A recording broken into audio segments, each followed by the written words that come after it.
I'm Breanna O'Leary, a tire changer here from Amarillo, Texas.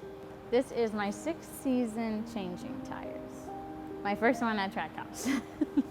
I got into racing through NASCAR's Drive for Diversity program. I was a softball college athlete at the time. Every day I still wake up and I'm like, what a life, like I change tires for a living. I'm still stuck on that fact more than being one of few females, I think. When I wake up and realize what I'm doing with my life, that's kind of what gets me going, because it's cool. How many people get to say that they are a tire changer in NASCAR?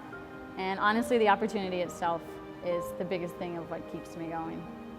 What I would say to other females going into opportunities, whether it's racing or elsewhere, surrounded by a bunch of men, is to just go for it, work hard, put your head down, and be the biggest believer in yourself, and don't let anybody tell you you can't.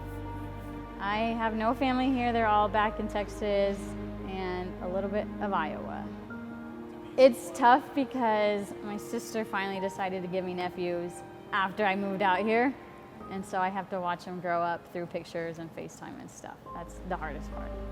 But it's worth it, because when I took my nephew to his first NASCAR race and he got to see what I do and he got to see everything up front, it was the best day ever, probably more so for me than him. And he calls me every day playing NASCAR, and he is into it. He doesn't miss a race. He knows his drivers, and he is the biggest fan now.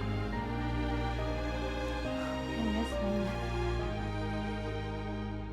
The Trackhouse global mission is to positively impact all races on and off the track.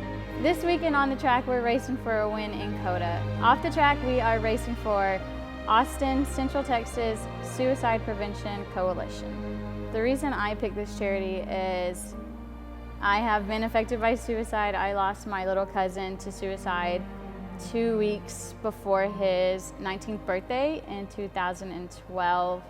Yeah, so every 3 hours, a Texan loses their life to suicide. You never think that that stat will be, somebody you know, but I just think people don't see the light at the end of the tunnel. They just see what they're dealing with and feel like a burden, and they're like, this is the best way to handle these problems. And if you know that there's help available and you're not afraid to ask for help, then you can change the direction and find the light at the end of the tunnel. I think me or you, we could personally educate ourselves on maybe the signs of suicide, or where to send people if they need help, how to be there for somebody. Just like the basic education we could all learn could in turn, help somebody that we need. And to Brandon, I just wanted to tell you how much we love you and miss you. And your legacy lives on through your sister, through me, through all of us, and now through Trackhouse Racing, who is allowing me to choose this charity to donate to, so we can let your legacy live on.